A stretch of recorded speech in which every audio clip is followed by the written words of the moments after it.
Bonjour à toutes et à tous et bienvenue pour cette nouvelle vidéo. Alors, une vidéo qui va partir un petit peu dans tous les sens parce que l'actualité est ce qu'elle est. Et force est de constater que l'actualité, elle est quand même à l'image du sacré putain de bordel auquel on est confronté aujourd'hui. Alors j'ai commencé, j'ai dû survoler le truc dans une précédente vidéo. Vous le savez actuellement, le gros scandale aux États-Unis, c'est la destruction de l'aile est de la Maison Blanche. Alors, soyons précis, la Maison Blanche, la maison principale, comme je vous l'avais dit, il n'y reste plus grand-chose de la maison d'origine, puisque avec le temps, la maison n'était plus adaptée, et puis commençait à avoir des défauts, des problèmes de structure, etc. Donc c'est Truman qui a décidé de tout descendre à l'intérieur et de tout reconstruire à l'intérieur. D'où la raison pour laquelle la Maison Blanche, la maison principale elle-même aujourd'hui, a certains aspects de modernité et n'a plus grand-chose d'origine, si ce n'est quelques babioles, des mobiliers, des tableaux qui sont d'origine. Et vous avez les deux ailes. Vous avez l'aile ouest où se trouve le bureau ovale, la fameuse press room qui, avant cela, était une piscine, donc là encore, modifiée. Et vous aviez l'aile est qui était une salle de réception, mais voilà, une petite salle de réception, peut-être qui, pour Donald Trump, qui a des idées de grandeur, était trop petite. Alors oui, on ne va pas se cacher, Donald Trump, aujourd'hui, il a des revanches à prendre, et Donald Trump, il veut marquer de son empreinte son passage dans la Maison Blanche. Et donc, il a décidé de démolir l'aile est et de reconstruire une salle de bal plus grande, mais avec une décoration qui, je pense, peut-être le prochain président des États-Unis, si c'est un démocrate, je pense qu'ils changeront certainement la déco, parce que Donald Trump, il est bien gentil, mais il a des goûts de chiottes. Mais il est à l'image du pays, c'est-à-dire qu'il est dans l'excès. Alors le mec, il adore les dorures, il adore tout ce qui est rococo, dorures, etc. Mais je ne sais pas si vous avez vu des photos du bureau ovale actuellement, c'est surchargé, c'est pas beau, oui, c'est ça, il a des goûts de chiottes. Donc évidemment, comme c'est Donald Trump, ça fait scandale. Mais ce qui est, je pense, une vérité, c'est que si ça avait été Biden ou si ça avait été Obama, en justifiant, en disant, voilà, la salle de cérémonie aujourd'hui, vu la prestance, le prestige qu'on se doit d'avoir à l'échelle internationale, pour les grandes réceptions, etc., la salle est aujourd'hui trop petite, il faut l'agrandir. Là, ça serait passé crème. Et là, comme c'est Donald Trump, tout ce que fait Donald Trump, de toute façon, c'est pas bien. C'est comme les ICE. Les ICE, aujourd'hui, est une unité fédérale qui va aller chercher dans le trou du cul du monde tous les immigrés illégaux pour les renvoyer chez eux. C'est l'application de la loi, mais non. C'est inhumain. C'est inhumain, c'est pas normal, c'est de l'injustice, etc. Mais non, il ne faut qu'appliquer la loi. Et comme vous avez des États qui ont une part de responsabilité d'un sorte de laxisme à faire appliquer les lois, Donald Trump, lui, il dit, puisque c'est comme ça, moi j'envoie la garde nationale, j'envoie l'armée, j'envoie les fédéraux, etc. Mais voilà. Après, vous avez la manif qui a eu lieu, No Kings. Sauf que la manif No Kings, comme je vous l'avais dit, c'est à 18h30, tout le monde rentre chez soi. On ne veut plus voir personne dans les rues. Donc du coup, ça ne sert à rien. Ça sert juste à satisfaire l'ego des haineux de Trump d'avoir manifesté avec leur petite pancarte, leur petit costume. Oui, parce que il y en a, ils se sont pris dans un Comic-Con avec des costumes, américains, quoi. Des gosses. Bon, par contre, en Europe, c'est un sacré bordel en ce moment. Alors, on focalise sur Sarkozy. J'en ai parlé dans la précédente vidéo, je ne vais pas revenir dessus. On focalise sur le vol du Louvre. J'ai fait une vidéo là-dessus pour vous expliquer que c'est compliqué et que par conséquent, trouver des responsabilités dans la gestion de telles structures énormes, c'est toujours compliqué. En plus, avec les conflits d'intérêts, avec les carriérismes, les ambitions des uns et des autres. Bon, je pense que si vous avez travaillé à certains niveaux de responsabilité, etc., je pense que je n'ai pas besoin de vous faire un dessin. Vous comprenez la situation. La finance internationale est malade. Donc, accélération. Alors l'accélération, c'est la fiscalité. Là, il va falloir trouver de l'argent. Donc, on revient encore avec ce monsieur-là, Zuckman, qui veut imposer les riches. Bon, sauf que le problème, c'est qu'on le dit souvent, tu veux créer une taxe sur les riches, ok ? Tu vas peut-être tirer pendant une année un bénéfice à coût de, je ne sais pas combien de milliards, etc. Mais l'année suivante, le gain que tu avais sur la première année de l'application de ta loi, tu vas le perdre. Parce que tu auras au moins un quart, ne serait-ce peut-être la moitié, voire peut-être les 2/3 des riches en France qui vont se barrer. Donc en fait, ce n'est pas une solution. Alors en plus, on connaît la tactique, hein. On essaie d'amadouer l'opinion par quelque chose qu'on estime être juste. Mais derrière, il y a des petits textes, il y a des petites lois, il y a des petites taxes, des petits impôts. Et là où ça coince, évidemment, c'est, par exemple, sur les droits de succession. Alors, moi personnellement, sur les droits de succession, j'ai rien contre. À partir du moment où c'est justifié sur des gros patrimoines. Je dis bien des gros patrimoines. À partir de 500 000 euros, par exemple. J'ai des gens qui bénéficient d'un héritage sur un patrimoine de plus de 500 000 euros. Je pense qu'il y a toujours un moyen de pouvoir réussir à trouver la solution pour pouvoir payer les frais de succession. Mais non! Les frais de succession s'appliqueraient pour des patrimoines financiers de 100 000 euros. Donc c'est bien encore les mêmes catégories sociales qui vont morfler. Parce que le couple qui a travaillé toute sa vie, qui a payé un crédit toute sa vie pour une baraque à 150 ou 200 000 euros et qui veulent léguer ça à leurs enfants, mais que les enfants, ils ne gagnent pas des 100 et des 1000. Comment ils font les gosses ? Tu vas faire un crédit pour payer les frais de succession, pour récupérer la maison que tu ne vas pas pouvoir garder parce que tu as fait un crédit, donc il va falloir rembourser le crédit, il va falloir vendre la maison. Donc du coup, tu vas être obligé de dilapider le patrimoine que tes parents ont forgé à la sueur de leur front. Excusez-moi, mais moi j'appelle ça de la spoliation. Et de toute façon, ça rejoint ce que je disais dans ma précédente vidéo avec ce débat que j'ai eu sur les LFistes. Moi, je suis pour une révolution. Je suis pour un coup d'État. Je suis pour tout remettre à plat.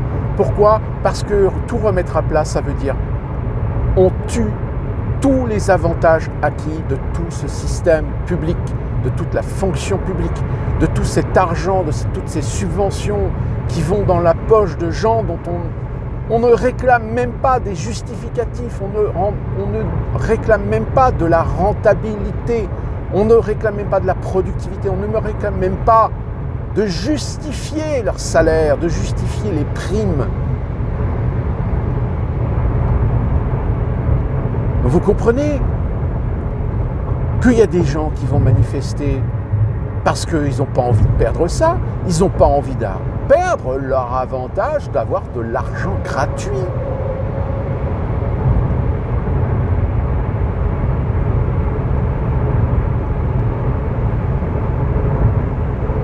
Pour garder le train de vie aujourd'hui de tous ces gens, eh bien, on va aller chercher l'argent là où il y en a. Pas chez les riches, chez la classe moyenne aisée, la classe ouvrière, l'employé, le salarié, celui qui essaye désespérément de pouvoir faire un petit capital, de mettre un peu d'argent de côté, taxer le livret A. Allez, taxer les dividendes, allez, taxer le patrimoine, taxer. Finalement, tu en reviens à ce que disait Klaus Schwab et le fameux Forum économique de Davos. Vous ne posséderez plus rien et vous serez heureux. Mais en réalité, vous serez des esclaves. Vous serez dépendant à 100% d'une société, d'un système, qui aura la main mise sur votre vie, sur vos libertés, et qui décidera si vous êtes un bon élève ou si vous êtes un mauvais élève. Le crédit social, ça rejoint ce que je disais à ce fameux éléphiste dans ma précédente vidéo. Le porte-monnaie numérique, le carte d'identité numérique. Et là maintenant, ils ont pondu la visite médicale tous les 15 ans pour le permis de conduire. Alors, j'entends bien qu'à partir d'un certain âge, je ne suis pas contre. Mais, tous les 15 ans, qui va payer? Et pourquoi une visite médicale? Est-ce qu'un mauvais conducteur serait symptomatique de quelque mal pathologique? Non. Nous, aux États-Unis, ici, en Caroline du Nord, plus spécifiquement, le permis, on le repasse tous les 8 ans et tous les 4 ans à partir de 75 ans, je crois. Mais on arrive dans une unité. Alors, on vous pose des questions, on vous dit oui, la vue, machin. Alors vous pouvez déclarer, par exemple, que vous avez désormais maintenant des lunettes, de telle manière à ce que ça soit spécifié sur les fichiers de votre permis de conduire. Mais vous arrivez, vous dites renouvellement, on vous pose 2-3 questions, même à la limite on va vous faire passer un tout petit test de code de la route. Juste pour vérifier aussi, hein, il y a aussi un système pour vérifier vos yeux, s'il n'y a pas de souci. Et puis c'est tout. Et puis vous payez 5 $ par année de validité, plus une taxe de 10 ou 15 €, 15 $, je crois. Enfin bon, vous voyez.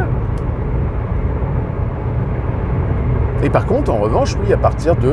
Alors peut-être je dis une connerie, mais je crois que c'est peut-être 65 ou 75 ans, je ne sais plus. Où là, par contre, vous repassez votre permis, enfin, vous renouvelez votre permis tous les 4 ans. Parce que là, en effet, aux États-Unis, on considère que peut-être avec l'âge, tu n'as peut-être pas forcément gardé tous les réflexes que tu as, etc. Parce que les personnes âgées n'ont peut-être pas les mêmes capacités physiques, d'attention. Attention, je ne dis pas que les vieux sont en invalidité de conduire. Non, non. C'est juste que je pense qu'on a tous croisé un jour ou l'autre un petit pépère ou un petit mémé, ou quand tu les regardes en train de conduire, très clairement, tu dis oh là, danger.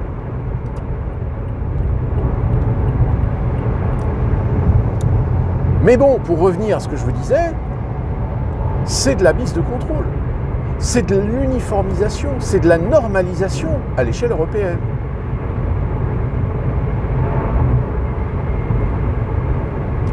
C'est comme les villes 15 minutes, par exemple. Les villes 15 minutes, c'est fait pour quoi? C'est pour enfermer les gens. Alors, ça ne veut pas dire qu'on va t'obliger à rester dans ta ville 15 minutes. Mais par contre, si tu es un mauvais élève, si tu as dit une connerie sur un réseau social, si tu as été dans une manif interdite, eh bien tout d'un coup, on va te dire, bon, là, pour les 6 prochains mois, on te condamne à rester dans ta ville 15 minutes. Tu n'as pas le droit de sortir.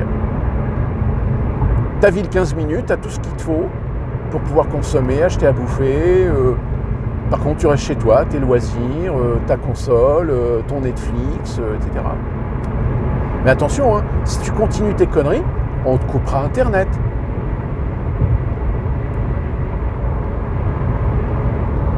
C'est ça, en fait, qu'ils veulent.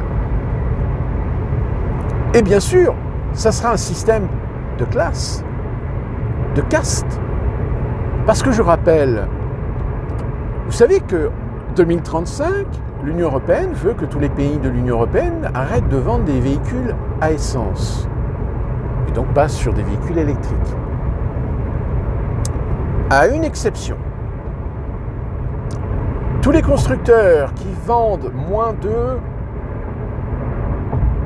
je ne sais plus combien, 10 000, je crois que c'est 10 000 ou 50 000, enfin je ne sais plus, c'est quelques dizaines de milliers de véhicules par an, eux auront le droit de continuer à vendre des véhicules à essence. Or, quels sont les constructeurs qui en Europe vendent aussi peu de véhicules, si ce n'est des véhicules pour riches? De la Ferrari, de la Maserati, de la Jaguar, de la Lamborghini, de la Porsche. Quoique Porsche, peut-être qu'il serait en dessous. Donc encore une fois, voilà. Toi, le clampin, le gueux, on va t'obliger à avoir de la voiture électrique. Mais le riche, lui, pourra continuer à se payer des bagnoles à coût de 500, 600, 1 million d'euros à essence.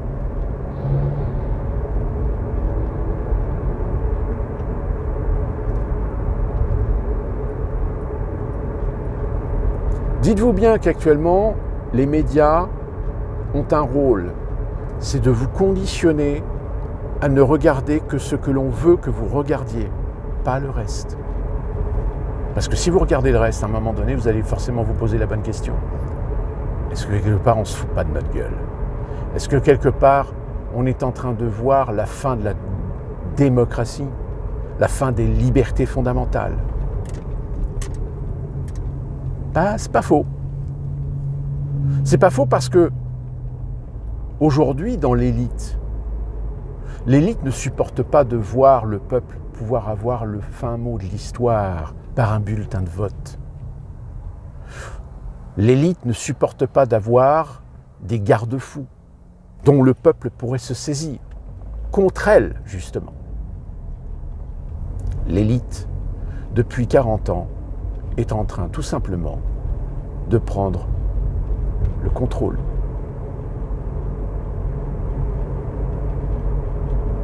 Et observez, regardez. Et vous verrez que ce que je viens de vous dire prendra tout son sens. Je vous laisse méditer sur la question. Alors je ne reviens pas sur d'autres événements aussi de l'actualité, la Russie. Vous avez des généraux d'actifs ou à la retraite en ce moment qui sont en train d'écumer les plateaux pour vous dire attention, la Russie va nous attaquer, la Russie va nous attaquer, la Russie va nous attaquer. Ouais, mais avec quoi? La Russie n'a pas été capable d'envahir l'Ukraine en 2 ans ou en 3 ans. Comment voulez-vous qu'elle arrive aux portes de Paris, aux portes de la France, de l'Allemagne?